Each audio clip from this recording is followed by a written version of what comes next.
से कूदी। इसको बोलते हैं पतिव्रता नारी। हम अर्ध अर्ध नारीश्वर शब्द का प्रयोग क्यों करते हैं? पति चाहे कैसा भी हो, लेकिन वो पत्नी को हमेशा पतिव्रता ही रहना चाहिए। उसके आदेश का ही पालन मानना चाहिए। दूसरे के आदेश का पालन जिसने भी किया है, घर का कबाड़ा ही किया है, घर का पूरा नाश ही किया है। तो उसके आदेश का पालन था कि आप पानी में कूद जाओ, कूद गई। आदेश का पालन था आग में कूद जाओ, आग में कूद जाए। अगर ये कह दे तो मैं तो नहीं कूदूं। मान लो रानियां सारी इकट्ठे हो कह देगा हम तो कोई आग में नहीं कूदेंगे, बताओ क्या करोगे? आग में कूदना आप कूद जाओ, हम तो नहीं कूदेंगे, हम तो जाएंगे वापस हमारे पियर भाई नो हेलो करो। हुआ नहीं हुआ?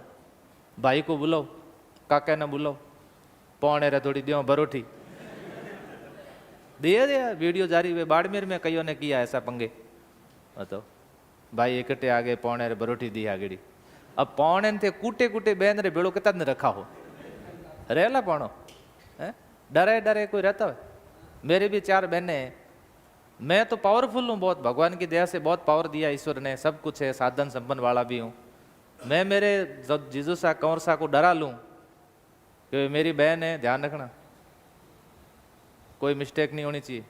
सुबह 10 बजे उठेगी, खाना बनाए तो बनेगी, नहीं तो नहीं बनाएगी। ऐसा कह सकता हूँ क्या? हाँ, मैं कुछ नहीं कहता हूँ। अगर उनके लड़ाई भी होती है तो मैं कंवर सा का पक्ष लेता हूँ। तो हमारी सिस्टर मेरे से बोलती ही नहीं, वो कहती है कि ये तो ऐसा ही है। मैं नहीं, पतिव्रता रहो, ये उनका अधिकार है, कह दिया होगा आपको। लेकिन तुम्हारा घर अगर पियर के प्रति जिसका भी संपत्ति शादी के बाद ज्यादा है, उसका घर तो नाश हो गया। का पीछे का बैकग्राउंड छोड़ करके उसको आगे एक तरह सोचना। हाँ, माँ अच्छी है, संस्कार दे रही है, समझा रही है, तब तो अच्छा बात है। लेकिन बहुत सारे कानों में जहर घोल रही है तो दिक्कत है। मेरा कहने का मतलब ये है कि यहाँ से हमें बहुत सारी चीज़ें सीखने को मिलती हैं। खास करके बच्चियाँ, आपको जीवन में कभी भी ध्यान रखना, मानव जीवन इतना आसान से नहीं मिलता, बहुत मुश्किल से मिलता है।